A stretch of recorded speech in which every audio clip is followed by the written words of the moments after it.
Kemudian adab-adab sebelum Ramadan setidaknya ditulis oleh ulama itu ada 12.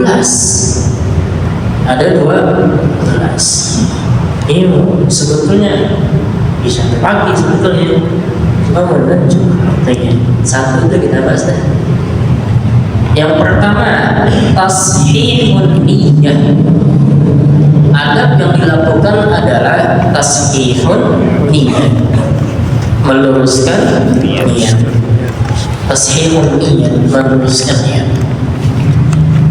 Imam Haddad menyatakan di dalam kitab Risalatul Mu'awanahnya, wa 'alaika ya akhi bi islahin niyyati wa ikhlasiha wa tafaqqudiha wa tafakkuri fiha qabla ad-dukhuli fil 'amal fa innaha asasul 'amal wal a'malu tabi'atun laha husnan wa qubhan wa sihhatan wa fasad. Kata Imam Haddad, dan hendaklah bagi kamu wahai saudaraku untuk memperbaiki niat dan mengikhlaskan niat tersebut dan bertafakkur, kata Imam Haddad, akan niatmu sebelum engkau melakukan suatu amal. Jadi disuruh pikirin dulu, ini niatnya bagaimana. Karena niat itu adalah pondasi daripada amal itu. Suatu bangunan kalau pondasinya nggak kuat bakalan roboh, hancur. Dan amal mengikuti niat mengenai baik atau buruknya, rusak atau selamatnya. Niat kalau diibaratkan sholat adalah imam. Niat kalau diibaratkan sholat adalah imam. Memasuki Ramadan namanya makmum. Baik buruknya makmum bergantung kuat kepada baik buruknya imam. Jadi suatu makmum baik buruknya itu bergantung kepada baik buruknya imam. Ini kalau sholatnya. Jadi perbuatan itu kurang dinilai sama agama. Kalau perbuatan yang dinilai oleh agama itu niatnya. Makanya Imam Haddad ngomong begitu. Kan kita udah belajar di hadis, wa innama likulli imri'in ma nawa. Atas tiap-tiap niat yang kita lakukan, kita bakalan mendapatkan apa yang sudah diniatkan. Nabi tidak mengatakan wa innama likulli imri'in ma amila. Tiap-tiap yang kita dapatkan, tiap-tiap kerjaan itu bergantung apa yang kita kerjakan. Tapi Nabi bilang bergantung kepada niat. Maka berapa banyak kemudian perkara yang kita enggak kerjain tapi mendapat kebaikan, dan berapa banyak perbuatan yang kita kerjakan tapi mendapat keburukan. Maka semuanya berdasarkan niat. Kita nggak ngelakuin apa-apa, tapi kita mendapatkan ganjaran pahala sebab niat. Kita melakukan sesuatu tapi kita tidak mendapatkan kebaikan karena ada keburukan di dalam diri kita daripada niat itu. Makanya ada satu kisah, itu ada dalam Asbabun Nuzul Sayyidina Ubaid radhiyallahu ta'ala anhu. Itu dalam Quran surat An-Nisa ayat 100, Allah berfirman begini, wa man yakhruj min baitihi muhajiran ila Allahi wa rasulihi summa yudrikuhul maut orang-orang yang dia keluar dari rumahnya untuk hijrah kepada Allah dan Rasulnya, kemudian dia mati, faqad waqa'a ajruhu 'ala Allah, maka dia mendapatkan ganjaran walaupun dia belum sampai tujuannya, gara-gara niat. Itu kisahnya dalam Al-Quran. Jadi ketika datang perintah hijrah ke Madinah, ada kakek-kakek udah tua. Kemudian kakek-kakek itu sahabat Nabi bilang ke anak-anaknya begini, saya mau hijrah karena Nabi sedang memerintahkan hijrah. Kata anak-anaknya, bagaimana sih Pak, jalan aja susah, masa mau hijrah dari Mekah ke Madinah, jaraknya berapa kilo itu? 5 jam kan? Berapa kilo? Ya ada 500 kilo kan? Jalan kaki, sedangkan dia sudah tua. Baru sampai Tan'im. Tan'im itu mikot yang terdekat, di situ ditandai dengan Masjid Aisyah. Baru sampai Tan'im sekitar 7 kiloan daripada Masjidil Haram, dari kota Mekah. Itu pakai tiba-tiba meninggal, mati. Maka ketika kemudian beliau mati, turun kemudian ayat kepada Nabi SAW, wa man yakhruj min baitihi, orang-orang yang keluar dari rumahnya untuk hijrah kepada Allah dan Rasulnya, kalau dia mati di tengah-tengah jalan, dia tetap mendapatkan pahala yang sama. Artinya itu menunjukkan kepada niat. Ada orang dia mau datang ke masjid, mau sholat, mau ngaji, di tengah tabrakan mati, maka dia tercatat sebagai orang yang syahid karena dia niatnya cakep.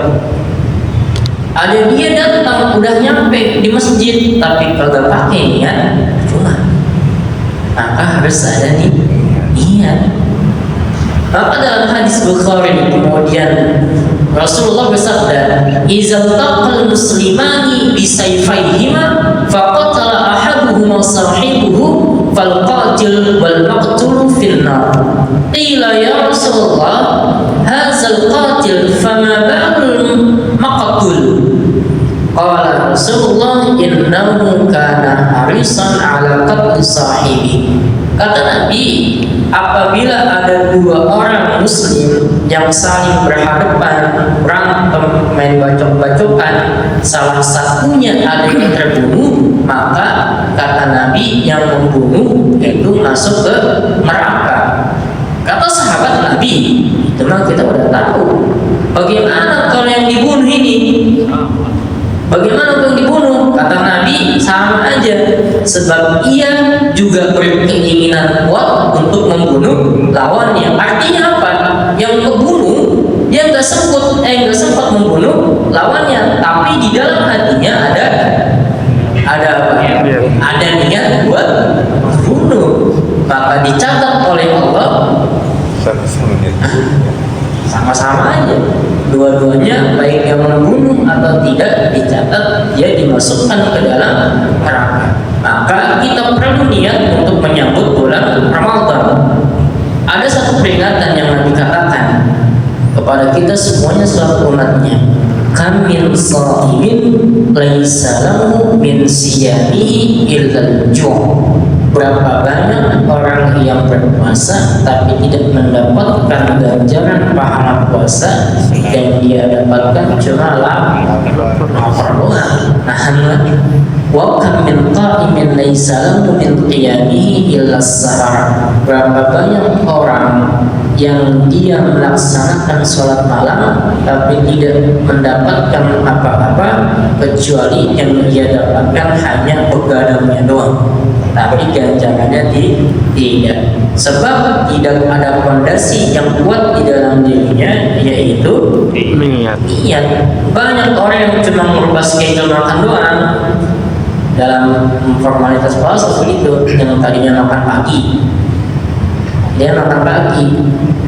NU PKS gitu.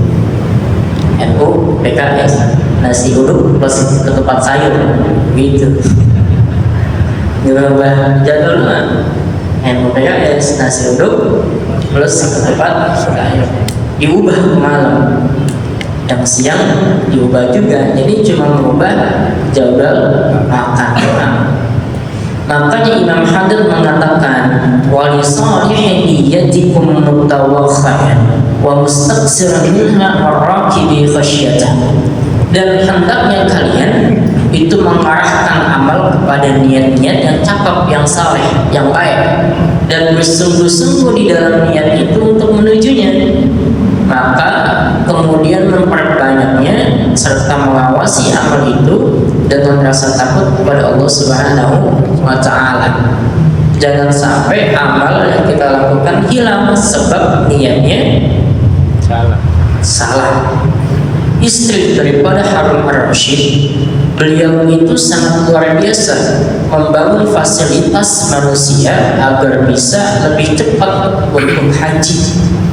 Tapi kemudian ketika beliau meninggal, kemudian ketika berhadapan dengan Allah, semua amalnya hilang sebab niatnya salah dan ada timbul rasa syirik. Syiriknya begini, syiriknya ria bentuknya. Ria itu dalam kitab itu disebut dengan syirik khafi, syirik yang ringan, tersembunyi. Ada dalam hatinya, nih dua sedekah, begitu. Ternyata itu tidak bernilai di sisi Allah, dan yang menyelamatkan dia di hadapan Allah adalah amal-amal yang dia lakukan dalam keadaan tersembunyi. Makanya para nabi, orang-orang soleh, mereka selalu bertahanus, beruzlah, menyendiri dari kebanyakan manusia untuk bermunajat kepada Allah Subhanahu wa Ta'ala. Mereka bertanya kepada gurunya melalui bimbingan gurunya. Makanya kemudian di dalam kitab Adab Ta'lim wal Muta'alim itu dikatakan bahwa sungguh suatu kebodohan atau suatu kedunguan bahwa wal yahzaril muta'allim, dan hindarilah oleh kalian para penuntut ilmu, kemudian dia merasa di dirinya itu min nafsihi ainul kamal wal istighna 'anil masyayikh, dia merasa sempurna di dalam dirinya dan dia merasa tidak butuh terhadap gurunya. Maka sungguh kata penulis kitab Adab Ta'lim wal Muta'alim disebut sebagai orang yang bodoh dan orang yang lungu. Dia merasa dia lebih sempurna, gue udah ngaji nih, saya lebih sempurna, lebih mantap daripada yang lainnya. Dan ketika dia sudah mendapatkan ilmu, dia sudah merasa tidak butuh dengan gurunya, sehingga gurunya dicampakkan begitu saja. Maka kata Adab Ta'lim Muta'alim di dalam kitab itu, maka itu sebagai tanda atas kebodohan dan kedunguan, dan tinggal menunggu aja ntar di yaumul qiyamah kehancurannya, begitu. Jadi satu nih, adab sebelum Ramadan yang pertama adalah tasbihun. Baru satu, berapa lagi? 11 lagi. Udah mau isya ini. Jadi memang niat itu sangat luar biasa. Bahkan niat itu yub'atsun nas yaumal qiyamah biniyatihim. Di dalam kitab Syihab itu nanti di yaumil qiyamah dikatakan manusia itu dikumpulkan di yaumil qiyamah bersamaan bergantung pada niat-niat mereka. Niatnya cakep di yaumil qiyamah dikumpulin sama orang-orang yang niatnya cakep. Begitupun sebaliknya dalam kitab Syihab begitu. Yub'atsun nas yaumal qiyamah biniyatihim, dikumpulkan, dibangkitkan manusia di yaumil qiyamah bersamaan dengan niat-niatnya begitu. Nomor satu, sisa 11, mudah-mudahan nggak tahu coba apa enggak, tinggal satu pertemuan lagi. Mudah-mudahan Allah berikan kemanfaatan. Allah manfa'na bima 'allamtana wa 'allimna bima yanfa'una warzuqna 'ilman nafi'an. Kita tutup dengan hamdalah dan doa para majelis. Alhamdulillahirabbil alamin. Subhanakallahumma wa bihamdika asyhadu an la ilaha illa anta astaghfiruka wa atubu ilaik. Wallahu muwaffiq ila aqwamit thoriq. Wassalamualaikum warahmatullahi wabarakatuh.